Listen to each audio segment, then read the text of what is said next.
beberapa kisah menyebutkan beliau ini sejak kecil memang sudah terlatih menjadi orang ahli ibadah dari kecilnya. Diceritakan di dalam kitab Kifayatul Atqiya wa Minhajul Asfiya karya Syekh Abi Bakar bin Muhammad Syato. Usia masih anak-anak, beliau sudah mulai belajar Al-Quran, bahkan menghafal Al-Quran. Setiap ayat yang dipelajari, beliau selalu pulang ke rumah bertanya kepada ayahnya, ini maknanya apa? Nah, satu ketika sedang belajar Al-Quran, sedang membahas tentang surat Al-Muzammil. Al-Muzammil, ya ayyuhal muzammil qummi laila illa qalila. Wahai yang berselimut, bangunlah malam, salat malam walaupun sedikit. Maka Al-Imam Abu Yazid ketika pulang ke rumah bertanya kepada ayahnya, wahai ayah, saya mau bertanya. Ya, silakan. Yang berselimut di ayat tersebut di surat Al-Muzammil itu siapa? Ya ayyuhal muzammil qummi laila illa qalila. Wahai yang berselimut, bangunlah salat malam walau sedikit. Kata ayahnya, oh itu maksudnya adalah Nabi Muhammad sallallahu alaihi wasallam. Oh, jadi Nabi Muhammad salat malam. Iya, benar. Kenapa ayah? Saya tidak pernah lihat salat malam. Ayahnya bilang, oh Nabi Muhammad kuat salat malam, kita gak bisa sama, beda.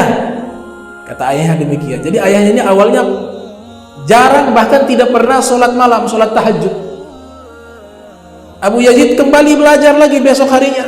Ketika belajar lagi, lanjutan daripada surat tersebut sampai di wa ta'ifatun, ya, wa ta'ifatun minal ladzina ma'ak, dan sekelompok orang yang ikut sholat malam bersama engkau, yaitu Nabi Muhammad SAW.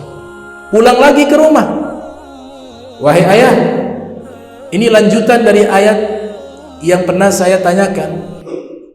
Wa ta'ifatun minal ladzina ma'ak, dan sekelompok orang yang ikut sholat malam bersama Nabi Muhammad. Yang saya mau tanyakan, ini sekelompok orang ini siapa mereka? Kata ayah Abu Yazid, oh itu sahabat-sahabat Nabi, mereka kuat dalam sholat malam, wajar. Kenapa ayah tidak sholat malam? Enggak, lain. Mereka itu memang diberikan kekuatan sholat malam. Nabi Muhammad juga demikian. Kemudian Abu Yazid mengatakan, terus kita ini ikut siapa?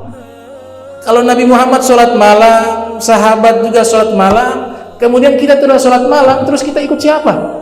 Kalau mereka saja, Nabi Muhammad yang sudah dijamin surga sholat malam, sahabat-sahabat yang menjadi orang terdekat Nabi Muhammad juga sholat malam, nah kita ini yang bukan sahabat, bukan Nabi, justru malas sholat malam. Harusnya kita lebih giat sholat malam. Maka ini nasihat masuk ke dalam hati ayahnya. Kata ayahnya, betul juga. Sodakta ya waladi, engkau benar wahai anakku. Mulai hari ini dan seterusnya, ayah berjanji, ayah akan sholat tahajud, sholat malam, istiqomah setiap hari. Nasihat dari Abu Yazid. Maka Abu Yazid mengatakan, wahai ayah, nanti kalau engkau bangun malam untuk tahajud, jangan lupa bangunin saya juga mau ikut. Kata ayahnya, ya waladi, wahai anakku, engkau masih kecil, nanti sudah balik, sudah dewasa, baru ayah bangunkan. Engkau masih anak-anak, jangan dulu sholat malam, jangan dulu sholat tahajud.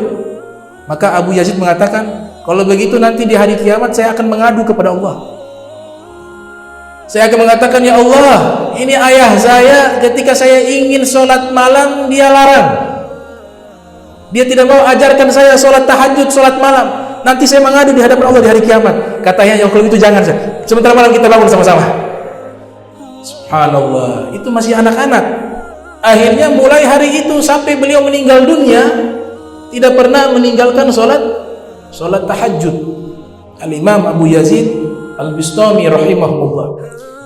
Dan beliau ketika masih anak-anak juga senang berkunjung ke tempat-tempatnya orang-orang soleh. Kalau dengar kabar berita di sana ada ulama, di sana ada wali, di sana ada orang soleh. Usia masih anak-anak, tapi jiwanya ini dewasa. dengar kabar di sana ada orang soleh, ada orang wali, ada orang baik, ada orang alim, langsung ziarah, berkunjung, ambil berkah, tabarrukan. Satu ketika dengar kabar di kampung sebelah itu ada seorang wali, dapat berita ada seorang wali di kampung sebelah beliau. Maka beliau dengan kawan-kawannya seluruhnya pergi menuju ke wali tersebut. Sampai di masjid, wali itu masuk ke masjid. Ketika masuk ke masjid, masjidnya dulu hamparan tanah, bukan lantai, bukan tehel. Ini yang mengaku wali ini masuk, dia buang ludah di dalam masjid, buang ludah. Kata Abu Yazid, kita balik saja, ini bukan wali. Kenapa? Dikatakan hadza ghairu ma'munin ala adabin min adabi Rasulillah SAW.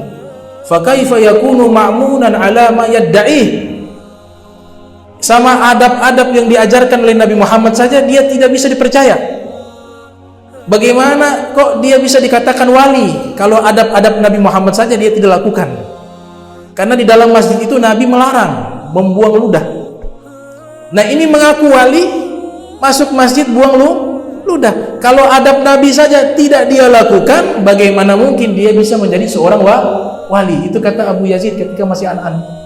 Sehingga ini tariqah, jalannya para asfiya, para sufi, para arifin billah, itu jalan mereka itu isi Al-Quran dan hadis.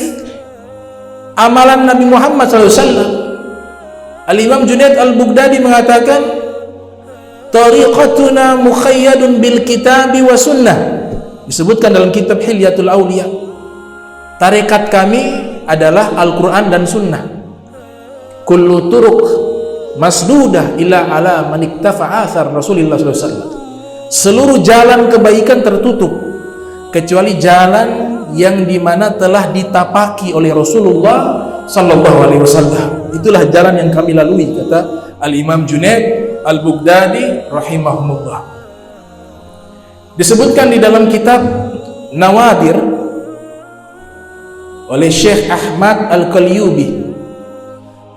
Jadi Al-Imam Abu Yazid Al-Bustami ketika ibadah puluhan tahun, beliau merasakan kekhusyuan itu belum sempurna, kenikmatan ibadah itu belum sempurna, keimanan ini belum merasakan kenikmatan, belum merasakan manisnya keimanan. Karena iman itu punya rasa. Nabi SAW bersabda, "Dzaqa ta'mal iman man radiya billahi robba wa bil islami dina wa bi Muhammad rasula." Bisa dirasakan rasanya iman orang yang sudah ridho Allah sebagai Tuhan, Islam sebagai agamanya, dan Nabi Muhammad sebagai Rasulnya. Bisa dirasakan keimanan. Nah, ibadahnya Al-Imam Abu Yazid Al-Bustami bertahun-tahun tidak merasakan kenikmatan, tidak merasakan kekhusyuan yang sempurna. Akhirnya beliau introspeksi, menghisap diri. Ini ada yang kurang, ada yang salah dengan saya. Dicari tahu apa kesalahannya, tidak ketemu. Akhirnya pulang ke rumah, bertanya kepada ibunya, "Wahai ibu, coba ibu ingat-ingat di saat ibu sedang mengandung saya, mungkin ada yang ibu lakukan, makan makanan yang haram atau lain sebagainya." Kata ibunya, "Ayahmu menjaga saya dari makanan. Tidaklah makanan yang masuk melainkan semuanya halal. Tidak mungkin ibu makan makanan yang haram. Kenapa kau bertanya demikian? Ibadah saya, wahai ibu, saya lakukan bertahun-tahun, saya tidak merasakan kekhusyuan, saya tidak merasakan kenikmatan dalam ibadah. Ini pasti ada apa-apa dengan diri saya." Maka ibunya sambil merenung akhirnya teringat, "Oh, pernah dulu waktu sedang mengidam, kau sedang di dalam perut, saya sedang mengandung engkau, naik di atas rumahnya tingkat, tetangga sedang menjemur, ada yang meriwayatkan keju, ada yang meriwayatkan zabib. Zabib itu al-inab mujaffaf, anggur yang dikeringkan, kismis. Tapi riwayat lain mengatakan keju. Nah, kebetulan naik di atas rumah, tetangga ini sedang menjemur keju. ada keinginan mencicipi. Kebetulan ada ampas keju yang ibaratnya jatuh di situ, bukan di tempat pengeringan, tapi ada yang jatuh, dan itu seukuran semut kecil. Maka diambillah, kata ibunya Abu Yazid.